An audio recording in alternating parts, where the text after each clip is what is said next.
Yeah. And I think we all came from a perspective of what we would want rather than kind of like addressing what that person or, you know, what do I know about this person? What do I know about what they've asked me in the past or Yeah.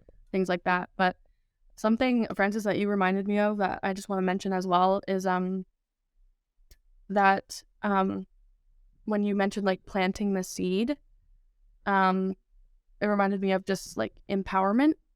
And what I had learned previously was that you can't empower people, but you can teach people to empower themselves. And I think that's what I learned it at the time a couple of years ago. It's kind of like a new topic because we, bring up in therapy or as an advocate or whatever we're doing. It's like I want to empower people. I want to empower people to, get through certain experiences or to show them that they are resilient or strong or whatever the case may be. When in reality, it's like you said, planting the seed so that they can find their own empowerment within them.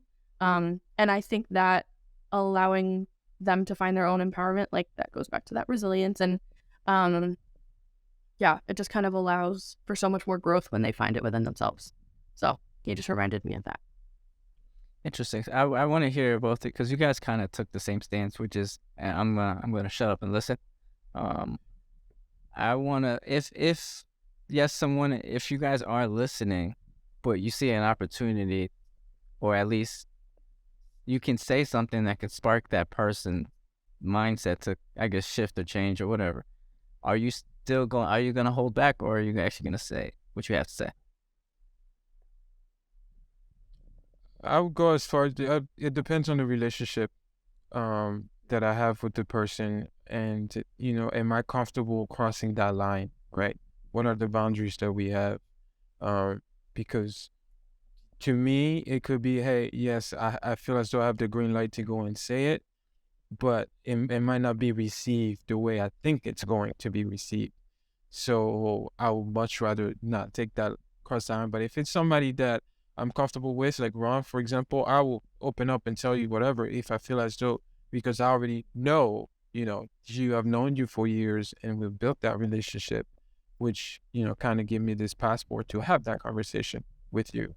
But if it's somebody that I just met, whether it's on social media or at a coffee shop, I'm gonna address it like I'm gonna spend more time listening and perhaps asking questions that will spark something in their own mind rather than trying to push a specific agenda or give them something that will go over there and not work for them.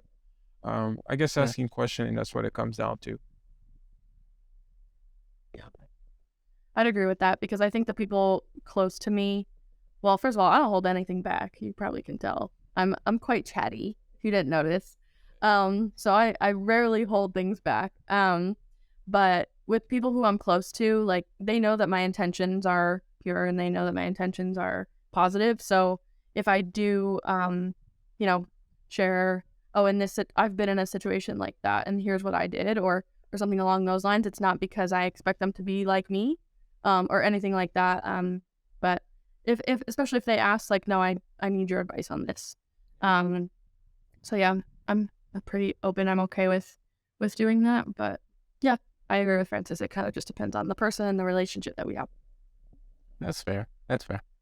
You guys played it safe there. I guess that was a good PR work, huh? What Jeez. what